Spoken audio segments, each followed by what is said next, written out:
नमस्कार। P Satish Jha show में आपका स्वागत है। कल प्रधानमंत्री या प्रधान सेवक ने एक चुनावी दौरे पर एक बहुत बड़ी बात कही। उन्होंने कहा कि ऐसा क्या है कि समाजवादी पार्टी को ऐसा चुनाव चिन्ह मिला जिस पे लोग बम डाल के विस्फोट करते हैं। अब ये इस तरह अगर आप देखें तो इसमें यही लगता है कि उनको जो बात समझ में आ गई उन्होंने कह दी।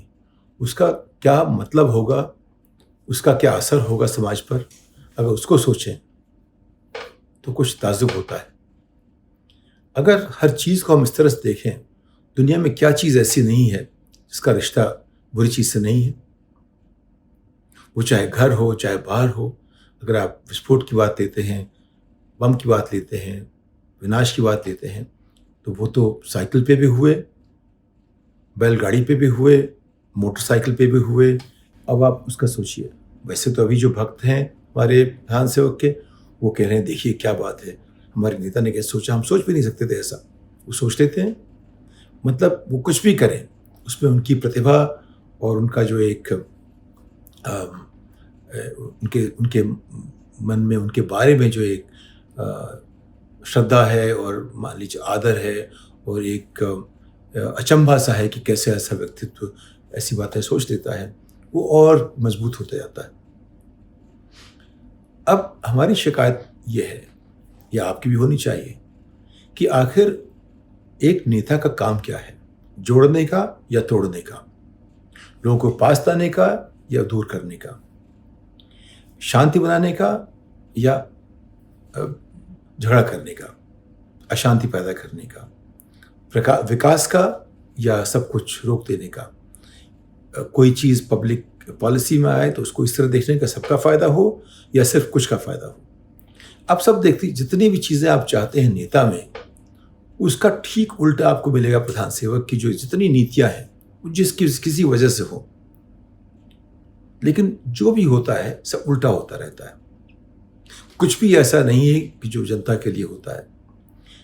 अब आप ये देखें, मान लीजिए वो उन्होंने शुरू में बहुत बड़ा दावा किया था कि हमने इतने बैंक अकाउंट खाते खोल दिए। अरे खाते खोल के उसमें अगर पैसे नहीं होंगे तो बैंक तो पेनल्टी मांगेगा। उससे किसका फायदा हुआ? अगर खाते खोल के उसमें पैसे नहीं आएंगे, जब आमदनी का जरिया नहीं बनेगा तो खाते खोल के क्या होगा? ये नहीं सोचा गया। हर चीज में जो सरकार सोचती है, जो पिछले 8 साल से काम कर रही है, वो ऐसे ही सोचती है। जैसे साइकिल का रिश्ता बम से लगा दिया, तो इससे साइकिल को आप चुनाव चिन्ह उसको उस पर वोट मत लगाइए, मत करिए। अब शायद उनको जनता की समझ की पकड़ है, शायद उनकी बात लोगों तक पहुंच जाती है, शायद जनता इस तरह सोचती होगी, तभी वो प्रधानमंत्री बन गए। लेकिन हम मान लीजिए कि ऐसा नहीं है। मान लीजिए कि इस बार उत्तर प्रदेश के चुनाव 10 मार्च तक बताएंगे कि जो भी इस तरह बात हुई थी वो हो गई पहले, अब नहीं होगी। मान लीजिए कि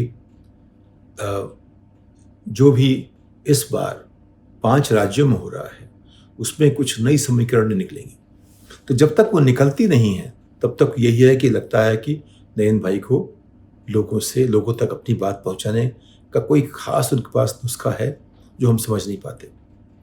वरना उनके पास इतनी सीटें नहीं पहुंचती, वरना उनकी सरकार का नाम मोदी सरकार नहीं होता, उसको हम बीजेपी सरकार कहते, एनडीए सरकार कहते। लेकिन कुछ बात है, उनकी बात लोग समझ लेते हैं। उन तक बात समझानी पड़ेगी, पहुंचानी पड़ेगी कि भाई साइकिल से नुकसान नहीं होता, किसी भी चीज़ का कोई भी बुरा इस्तेमाल कर सकता है। घर में झगड़े होते हैं तो क्या घर में नहीं रहेंगे? घर में हत्याएं हो जाती तो घर में नहीं रहेंगे? गाड़ी में बम फूटे, गाड़ी में नहीं चलेंगे? हवाई जहाज के साथ क्या क्या नहीं हुआ, वहाँ नहीं चलेंगे? सड़कों पे एक्सीडेंट हो जाते हैं, क्या वहाँ नहीं जाएंगे? तो ये जो उनका रिश्ता जोड़ने की जो बात है, वहाँ किसी भी सोचने वाले आदमी को, व्यक्ति को मुश्किल होनी चाहिए उससे। और हमें उनसे अनुरोध करना चाहिए या मांग करनी चाहिए। वो हमारे प्रधान सेवक अपने आप खुद ही कहते हैं, हमें मांग करनी चाहिए कि हमें ऐसा नेतृत्व दीजिए जिसमें सब लोग जुड़ें। हम विभाजन की राजनीति नहीं चाहते। अगर आपको बात अपनी कहनी है, आप उसको तर्क से कहिए, उस तर्क में विभाजन की बात ना हो, उसमें ये हो कि उससे आप जो कह रहे हैं उससे अच्छा क्या होगा और दूसरे जो कह रहे हैं उससे क्या अच्छा नहीं होगा या बुरा होगा। तो साइकिल क्या वाकई बम का सिंबल है? क्या विनाश का सिंबल है? साइकिल तो हमारा जीवन है, साइकिल हमारी जीविका है। 90% भारतीयों की, 90% भारतीयों की जीविका है और जीवन भी है। तो अब हम प्रधान सेवक से ये कहना चाहेंगे कि उनके पास अभी भी समय है एक बहुत बड़ा नेता बनने का। उनके पास एक, भगवान ने उनको एक ऐसी क्षमता दी है, उनको ऐसा एक उपहार दिया है कि वो अपनी बात लोगों तक पहुंचा सकते हैं। वो एक कला है। उस कला का इस्तेमाल जैसे साइकिल का इस्तेमाल होता है, अच्छी तरह कर सकते हैं, कहीं जाने में कर सकते हैं या विनाश में कर सकते हैं। उनको भी वही चाहिए कि उसका इस्तेमाल अच्छा करने में करें, लोगों को जोड़ने में करें, उनकी आवाज़ से लोग खुश होकर एक दूसरे से जुड़ें। हिंदू, मुसलमान, सिख, ईसाई सब लोग उनकी बात से जुड़ें। और दूसरी बात होनी चाहिए कि भविष्य का जो भारत बनाना है वो कैसा हो।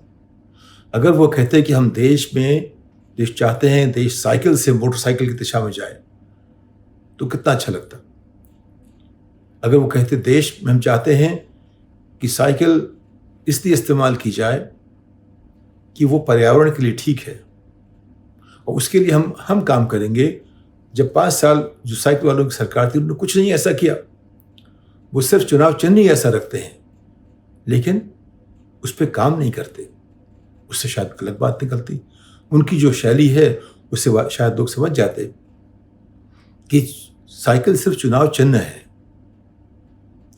उसमें कोई इसके पीछे जो भावना साइकिल की है वो सरकार की नीतियों में नहीं झलकी। अब आप बात कर रहे हैं एक नीति परक या पॉलिसी परक एक बहस की। उसको जोड़ देना इस तरह से कि वो सिर्फ विनाश के लिए इस्तेमाल होती है, उससे तो हमें कोई फायदा नहीं होगा। तो हमें सोचना पड़ता है कि हमारे नेता कैसे सोचते हैं, उनके सोचने का ढंग ऐसा क्यों है कि हमेशा दूसरे को बुरा दिखाने की कोशिश करते हैं। उसी बात को कह सकते हैं हम इस तरह से कि इससे क्या फायदा होगा, या इस तरह से जैसे उन्होंने कहा। तो मेरा मानना है कि नेतृत्व, देश का नेतृत्व गांधी की तरह का हो, नेहरू की तरह का हो, जिसमें एक भविष्य की परिकल्पना हो। अगर आप भविष्य की परिकल्पना सब चीज़ों को देखेंगे तो चीज़ें देखना आसान हो जाती हैं। मैं अक्सर अपने मैनेजमेंट में तमाम लोगों से कहता था, जब आज लग रहा हो कि 2 ग्रुपों में, 2 विचारों में तनाव है, तो सबकी नज़र भविष्य पर डाल दो, ये तनाव खत्म हो जाएंगे। एक बड़ा नेता ऐसा काम करेगा कि जब भी कोई तनाव दिखे, उस तनाव को वो भविष्य में उसको खत्म करके भविष्य में लोगों की नज़र ले जाएगा। तो ये तनाव अपने आप छोटे हो जाएंगे या दिखेंगे नहीं हमें। देश बनाने के लिए ऐसा काम करना पड़ता है कि लोग हमेशा उस चीज़ों को देखें जिससे कि तरक्की होगी। एक जहाँ जाना है उस तरफ निगाह रखें, निगाह दाएं बाएं पीछे की तरफ ना रखें, आगे की तरफ देखें। अगर आप इत्तेफाक की बात है कि जब इंदिरा गांधी की इमरजेंसी के ज़माने में संजय गांधी ने कुछ नारे दिए थे। अब ये बात अलग है कि संजय गांधी का व्यक्तित्व ऐसा था कि उससे वो बातें शोभा नहीं देती थी, लेकिन उन्हें देखिए एक ही दृष्टि, पक्का इरादा, और इस तरह से उसने करके जो बातें की उनमें एक दम था। लेकिन उसका ऐसा व्यक्तित्व था कि उसे स्वीकार करने वाले लोग नहीं थे, बहुत कम थे। क्योंकि अगर कोई भी चीज़ पेश करनी होती है आपको, उसको पेश करने का एक ढंग होता है। उसे कौन पेश करेगा वो बात भी होती है। अच्छी से अच्छी चीज़ के लिए अगर जो एक पात्र जो है वो कुपात्र हो तो उसका मज़ा नहीं आता, उसे लोग स्वीकार नहीं करते। लेकिन आज की तारीख में हमारे पास एक ऐसा करिश्मेटिक नेता है जो कुछ भी कहे लोग मान जाते हैं। तो मुझे हमेशा लगता है कि कितना अच्छा होता कि अगर प्रधान सेवक हर बात को एक पॉजिटिव तरीके से जोड़ने के हिसाब से कहते, भविष्य के हिसाब से कहते, और सोचते कि जितनी बातें वो कहेंगे उनमें कहीं भी ऐसा न लगे कि देश को हम बांट रहे हैं। ये जो है एक ज़रूरी चीज़ है हमारी देश की तरक्की के लिए, विकास के लिए। क्योंकि विकास के लिए जब तक हम लोग जुड़ते नहीं हैं, जब तक तनाव रहते हैं, तब तक विकास नहीं आता। ये कुछ अजीब सी बात है कि तरक्की नहीं होती जब तक कि हम झगड़ा करते रहेंगे। अगर हम बहस करें, बहुत संभावनाएं हैं, झगड़ा करें, वही चीज़ खत्म हो जाती है।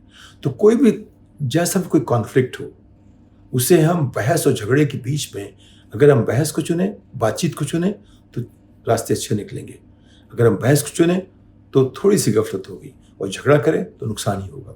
तो बात तो वही है, उसे हम किस तरह, कौन सा नेता कैसे रखता है, उससे आगे देश बढ़ता है।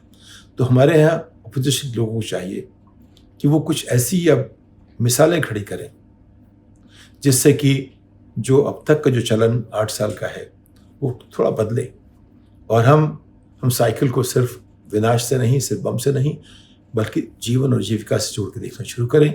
और सिर्फ साइकिल के लिए नहीं, हर चीज़ के लिए ऐसा देखना शुरू करें। तो जब भी कोई चीज़ ऋणात्मक ढंग से या नेगेटिवली देखी जाए, कोशिश करें कि उसको हम किसी अच्छे ढंग से कैसे देखें। और जितना बड़ा नेता होता है उतना पॉजिटिव होता है। इनफैक्ट किसी ने, हमारे प्रोफेसर ने कहा था कि गांधी बड़े नेता क्यों थे? क्योंकि बहुत दूर तक देखते थे, बहुत दूर तक सोचते थे। तो कई लोग जो आज काम करते हैं वो, और उन्होंने जो किया, उन्हें लगा होगा कि शायद इससे बात बनेगी नहीं। लेकिन जब आप दूर तक देख रहे हैं, जो नेता दूर तक देखता है, वो उनको सब चीज़ का संतुलन दूर के अंदाज में करता है, जहाँ जा रहे हैं उसके हिसाब से करता है। आप अपने आप में देखिए, जब भी हम लक्ष्य की तरफ देखते हैं तो तमाम चीज़ों का मतलब बदल जाता है, और जिनके पास लक्ष्य नहीं होता वो उसी वक्त में उलझ के बैठ जाते हैं। तो हमें प्रधान सेवक से उम्मीद है कि वो हमेशा देश कैसा हो उसके संदर्भ में सारी बातें करें, सिर्फ आज के चुनाव के संदर्भ में नहीं और तोड़ने के संदर्भ में नहीं। इस बात के साथ अगली पायदान तक आपसे विदा लेता हूँ। नमस्कार।